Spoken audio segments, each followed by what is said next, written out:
Good morning. I'm Dan Innes, the finance chair of the New Hampshire GOP. Some of you may remember me from last election cycle. It's great to be back and here with all of you. Interesting news about our cities. And here in our largest city in New Hampshire, we have a Republican mayor, and I think many candidates can speak to the importance of having that Republican in office in a large city for candidates up and down the ticket. So we need to really focus on the cities, work with them. The young people are there for us, and they're open to our message. So we've really got to drill in on that, and they want to go to the cities. Really interesting election cycle before us, and we have some fascinating candidates or potential candidates, and one of those is Ben Carson. And with us this morning, we have Vernon Robinson, who is the campaign director of the National Draft Ben Carson for President Committee. The committee has raised over $10 million so far. They have a goal of encouraging Dr. Carson to run for president, and that sort of money is probably an attention getter. So please join me in welcoming Vernon Robinson.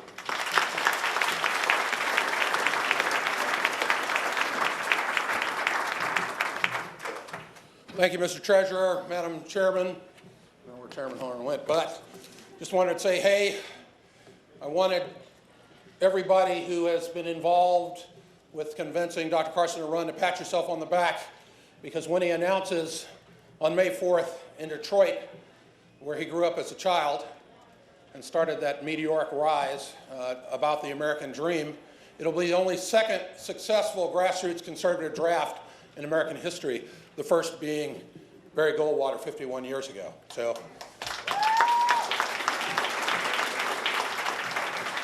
And the draft committee was started by four gents who are in their late 60s and early 70s, who were idealistic high school students and college students, freshmen, when Barry Goldwater was seeking the nomination in '64. And they were concerned that the Reagan coalition is not sufficient to win a national election anymore, and that you have to broaden the base of the GOP and stay true to conservative principles at the same time in order to beat Hillary Clinton with the electorate that elected Barack Obama twice. And there's some fellows who can do one, there's some fellows who do the other, there's one fellow who can't do either, and Ben Carson can do both. So the second reason is that the GOP nominee has to show courage. And you saw Dr. Carson tell the emperor he has no clothes to his face, a very vindictive emperor, at the National Prayer Breakfast 6 feet away from him on national television. And then he got audited 3 times.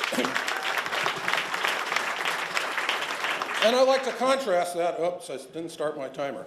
I'd like to contrast that with the lack of courage of the GOP House and Senate leadership, who are hiding under their tables most of the time. You know, if you're not going to pass a bill that the president won't sign, then you might as well turn your voting key into the White House, because you're not a check or a balance.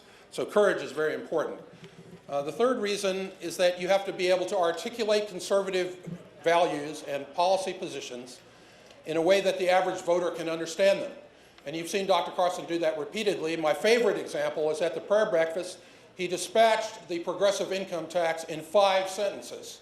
He said that the most compassionate force in the universe is God, and God has a plan. It's called a tithe, 10%. Now, God did not say if you had a bad crop, you pay 0 tithes, and he didn't say if you had a bumper crop, you pay triple tithes. So there's something inherently fair and compassionate about proportionality. You make $1 billion, you pay $100 million. You make 10,000, you pay 1,000.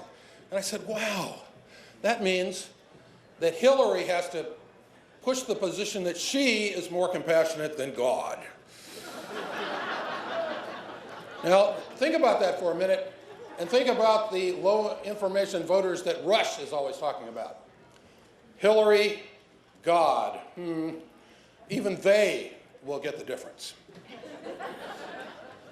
It's important, given the fact that the current regime has divided this country in every way possible, and it's probably, there has not been a time since 1865 that the country has been this badly split. You know, in 2 Chronicles 7:14, we know that if we do certain things, that God will hear us and heal the land, but God uses individuals, and I would submit to you that Dr. Carson is probably the only individual in either party who can bond with all Americans and heal the nation. So that is the rationale, and we set out to do three things. We set out to overcome the objection of himself and his wife to offering himself for public service, not unlike the last indispensable individual, George Washington. We had to build a political infrastructure and a fundraising base from scratch, because unlike the brother and son of a presidential candidate or the recipient of the beneficiary of Paul Inc., the neurosurgeon didn't have a political base or an infrastructure, and we've done a great job in both. In fact, we have 99 county chairmen in Iowa, and a Rand Paul guy who knows our Western Regional Political Director said, come on, guys, you don't really have 99 county chairmen in Iowa. And his response was, au contraire, mon frere. And we've had it for 6 months at the time, about 10 months now. So we've worked hard to build that infrastructure. If you haven't heard the story of Dr. Carson by reading the book Gifted Hands or watching the movie, I highly recommend it. It is as much about his mother as it is about himself. His mother had a third-grade education, was illiterate. She kicked her husband out of the house when found out he was a bigamist, thus plunging the family into poverty. But she knew at least three things. One of them was that anybody she knew ever got on welfare never got off, so she worked 3 jobs cleaning other people's houses. She knew the difference between those houses and the homes in her neighborhood were books, so she required her sons to read books and play less basketball and watch less television. Even though she couldn't read the book reports or the books that she required, she wrote in the margins, and her sons never knew until much later that she could not read. But most importantly, she knew that we live in a great country and we serve a mighty God, and with the grace of a mighty God and the opportunity of a great country, you can go from last in your class to the top pediatric neurosurgeon on the planet. It is that opportunity that, unfortunately, over the last 6 years, millions of American kids are drowning in the poverty and dependency of the Obama welfare state.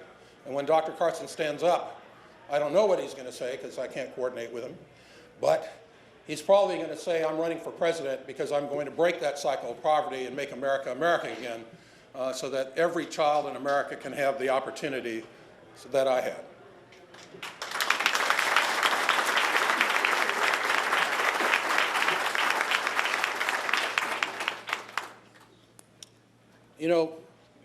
There's going to be a sequel to the movie. You can watch Gifted Hands on Netflix, but the sequel to the movie where millions of Americans rally behind Dr. Carson, propel him to the White House, and he heals the nation, that script hasn't been written yet, but the script writers are sitting in this room.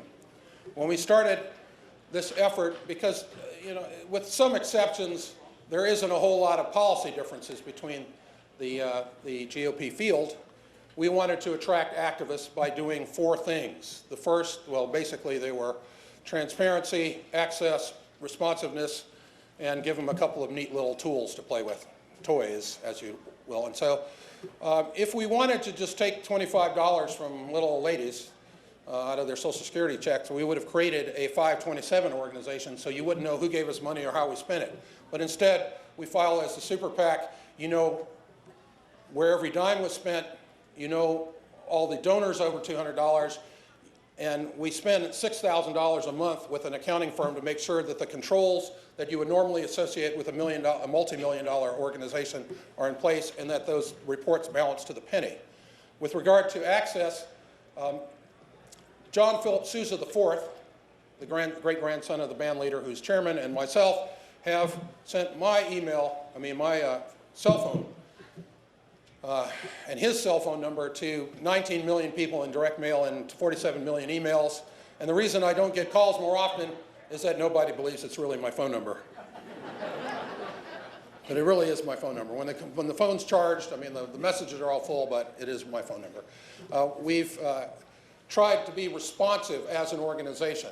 In fact, at one time, I tried to respond personally to every volunteer that signed up, and that collapsed on Black Friday in 2013 when 197 volunteers signed up over 48 hours, and now we have pressing 32,000 volunteers.